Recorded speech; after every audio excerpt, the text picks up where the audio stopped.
All right, in this one, we're going to do some controlled rotations for our hip.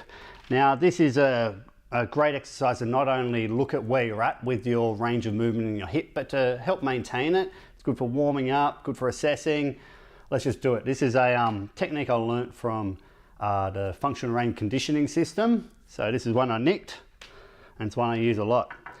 So in the 20-minute sessions, you'll see some things like this where we just kind of move through our range of movement. Here we want to explore under tension a little bit, because the tension is what helps to give some of the muscles around the joint the ability to learn to control this movement. So we're just going to explore the range again. Here what we're doing is we're bringing the knee up, out, internally rotating, moving back and coming forward. So we'll do that in both directions. Back, up, foot in, come back in. Now, a lot of compensations can happen when we're doing that. For example, when we lift the knee and we come out, we can rock to one side. We tend to get some extension into our back. We want to try and find a way to not allow those compensations to happen, to get a more strict focus on that range of movement around the hip. So I like to block myself against a wall or a squat rack like this.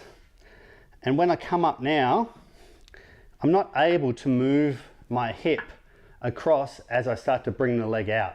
So it's going to give me a more accurate sense of where my hip can actually move. So I'm going to come up, out, internally rotate, push back, and you can see my range of movement has reduced dramatically. Now we're going to do it with a bit of tension. Now, there's a few theories on the way this works and how to do it. I'm not massive on the whole body tension. I'm not sure how much impact it really has, but I like to try and make sure we get a bit of tension around the joint itself. So what we're going to do is we're going to breathe in, and we're just going to create a little bit of tension through our abdomen. So we're going to hold a bit of tension here, and you'll find if you're trying to do this quite strictly, you're going to create tension around the joint anyway. So here I'm going to look to bring the leg out.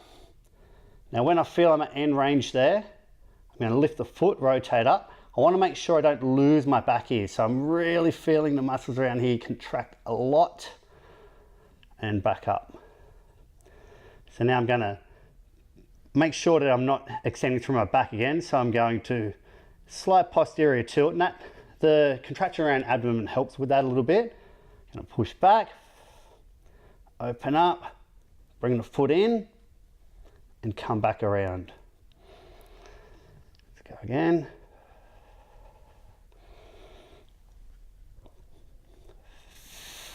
Oh, you might find you cramp in those. I'm trying really hard to not show that, but explore that range of movement first a bit. Relax, maybe even freestanding.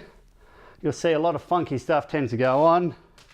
Explore with it blocked, and then explore it under tension. Maybe go through 3 or 4 cycles each direction, explore it, use it to maintain range of movement, and use it as an assessment.